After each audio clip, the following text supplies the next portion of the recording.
Assalamualaikum warahmatullahi wabarakatuh.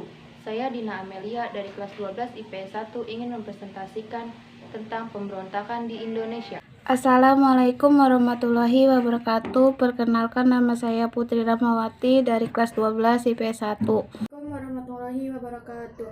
Perkenalkan, nama saya Sri Aulia Putri dari kelas 12 IPS 1.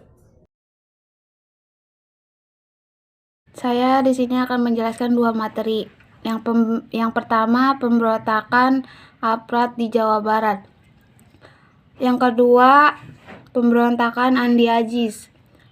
Saya akan menjelaskan yang pertama, pemberontakan aparat di Jawa Barat. Kalangan KNLI membentuk Gerakan Angkatan Perang Ratu Adil (APRA). Gerakan ini dipimpin oleh Kapten Westerling yang merupakan mantan tentara KNLI.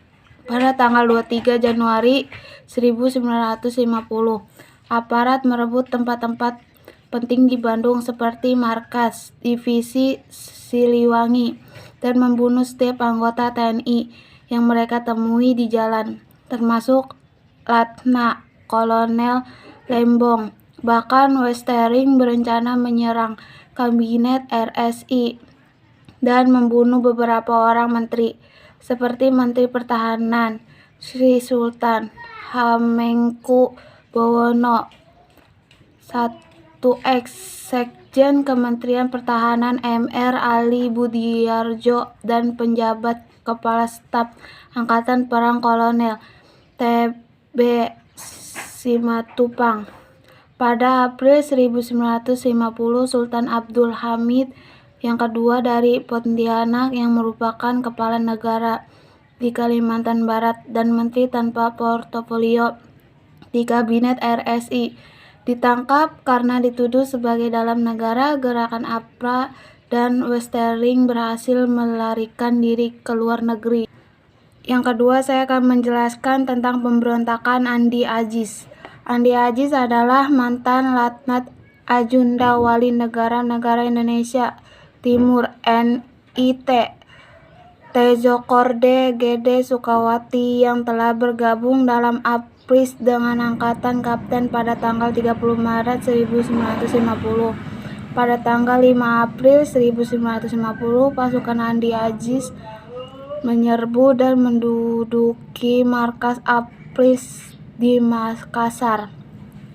Mereka menuntut agar pasukan APRIS dan KNLI yang bertanggung jawab terhadap keamanan NI. Mereka beranggap bahwa RIS tidak mendulikan keinginan anggota KNLI di Makassar untuk menjadi TNI yang tidak diintegrasikan dengan pasukan-pasukan TNI di Jawa. Selain itu, Andi Aziz dan pasukannya juga menginginkan agar TNI tetap pertahankan. Dalam menghadapi tuntutan tersebut, pemerintahan mengeluarkan ultimatum yang mengharuskan Andi Aziz mempertanggungjawabkan perbuatan.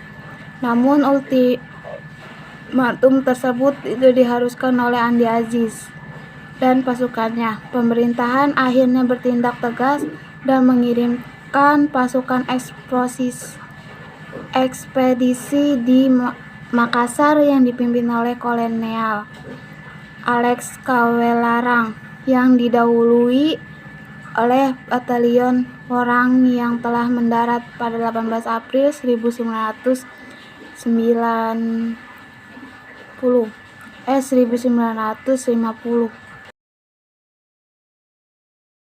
Pembentukan Republik Maluku Selatan. Pada tanggal 25 April 1950, di Ambon dipromosikan berdirinya Republik Maluku Selatan (RMS).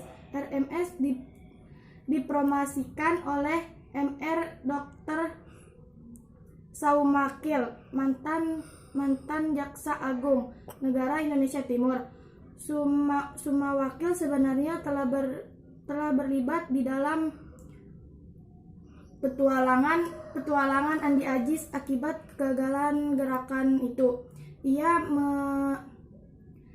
membiarkan diri ke Maluku Tengah. dan menjadikan Ambon sebagai pusat kegiatan. Soumawikil kami mendirikan LMS karena mendapatkan bantuan penuh dari pihak Belanda dan KNLI yang berada di Ambon. Pemerintah RIS di Jakarta ingin menyelesaikan persoalan itu secara damai sehingga dikirim misi perdamaian ke Ambon yang dipimpin oleh Dr. Laimana. Akan tetapi pihak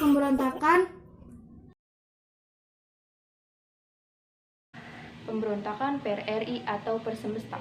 Selama munculnya berbagai pemberontakan di daerah-daerah tertentu, timbul pula pergolakan hebat. Pokok persoalan adalah adanya rasa tidak puas dan tidak percaya kepada pemerintah pusat. Mereka melakukan gerakan yang melawan hukum, antara lain dengan mendirikan berbagai dewan seperti berikut. 1. Dewan Benteng di Sumatera Barat yang dipimpin oleh Letnan Kolonel Ahmad Hussein. 2. Dewan Manguni di Sulawesi Utara yang dipimpin oleh Letnan Kolonel Fitz Samuel.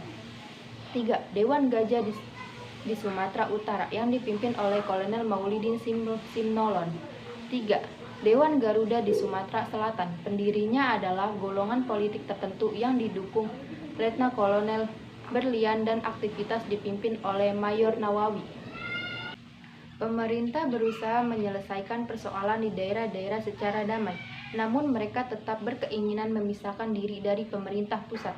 Pada tanggal 10 Februari 1958, Ketua Dewan Benteng Letnan Kolonel Ahmad Hussein mengeluarkan ultimatum agar Kabinet Juanda mengundurkan diri secepatnya, karena ultimatumnya tidak dianggap pemerintah pusat. Pada tanggal 15 Februari 1958, Letnan Ahmad Hussein segera memproklamasikan berdirinya Pemerintahan Revolusioner Republik Indonesia PRRI dengan Syarifuddin sebagai Perdana Menteri. Pusat kedudukan PRRI berada di Bukit Tinggi. Oleh karena itu, usaha penyelesaian secara damai tidak berhasil. Pemerintah terpaksa menggunakan operasi penumpasan pemberontakan PRRI diberi nama Sandi Operasi 1 Agustus yang dipimpin oleh Kolonel Ahmad Yani. Secara bertahap, pasukan pemerintah berhasil merebut kota-kota yang dikuasai PRRI. Pada tanggal 4 Mei 1958, pusat pertahanan para pemberontak di Bukit Tinggi dapat direbut dan sisa-sisa pasukannya dapat dihancurkan. Pergolakan juga terjadi Sulawesi Utara. Pada tanggal 17 Februari 1958, Letnan Kolonel DJ Somba sebagai Komando Daerah Militer Sulawesi Utara dan Tengah memutuskan hukum dengan pemerintahan pusat. Ia menyatakan berdirinya Gerakan Perjuangan Rakyat Semesta dan dengan terang-terangan mendukung PRRI. Operasi militer secara dilakukan dengan diberi sandi Operasi Setpamarga dan Operasi Merdeka. Operasi militer ini dipimpin Letnan Kolonel Rukmito. Operasi militer yang dilancarkan sejak April-Agustus berhasil menghancurkan para pemberontak Persemesta. Pemberontak Persemesta dapat bantuan dari kekuatan asing seperti Amerika Serikat dan negara-negara barat. Hal ini dibuktikan dengan serangan udara yang dilakukan pilot berkebangsaan Amerika Serikat. Namun pesawatnya yang dikemudikannya berhasil ditembak jatuh oleh pasukan APRI dan AURI.